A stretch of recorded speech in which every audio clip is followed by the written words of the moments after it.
Hi friends, இன்னைக்கு நம்ம உடல் சூட்டை குறைக்கக்கூடிய ஜவ்வரிசி தேங்காய் பால் உருண்டை எப்படி செய்யலான்னு பார்க்கலாமா? அதுக்காக ஒரு பவுல் எடுத்துக்கோங்க. இதில் சரியா 1.5 கப் அளவுக்கு ஜவ்வரிசி எடுத்திருக்கேன். இது நல்ல மாவு ஜவ்வரிசி தான் எடுத்திருக்கேன். நைலான் ஜவ்வரிசி தேவையில்லை.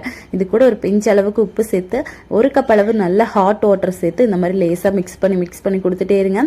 ஒரு 10 நிமிஷம் கிட்ட ஆகும். நல்லா ஊறி வச்சுட்டு அதுக்கப்புறமா எடுத்தீங்க அப்படின்னா கொஞ்சம் நல்லா கெட்டியாயிரும். அதுக்கப்புறமா கை வச்சு நல்லா மிக்ஸ் பண்ணி பாருங்க, உருண்டை பிடிக்க வரணும்.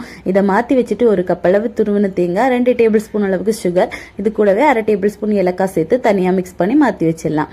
இப்போ இந்த உருண்டை இந்த மாதிரி கையில் தண்ணி தொட்டு இந்த மாதிரி உருண்டையாக பிடிச்சிக்கோங்க. இதை தட்டிட்டு உள்ள அந்த பூரணத்தை வச்சுட்டு நல்லா உருண்டை பிடிச்சிங்க அப்படின்னா சூப்பராக உருண்டை ரெடி ஆயிரும். இதே மாதிரி எல்லாத்தையுமே ரெடி பண்ணி வச்சுட்டு இட்லி தட்டில் கொஞ்சமாக எண்ணெய் சேர்த்து இந்த உருண்டைகளை வச்சு ஒரு 10 நிமிஷத்துக்கு நல்லா வேக வச்சு எடுங்க. சூப்பராக இப்போ ஜவ்வரிசி உருண்டை ரெடி ஆயிடுச்சு. கடைசியாக கொஞ்சமாக ஃப்ரெஷ்ஷான தேங்காய் பால் எடுத்து வச்சிருக்கேன். இதை இதுக்கு மேலாப்பில் ஊற்றி நீங்கள் சர்வ் பண்ணீங்க அப்படின்னா ரொம்பவே ஹெல்த்தியான உருண்டை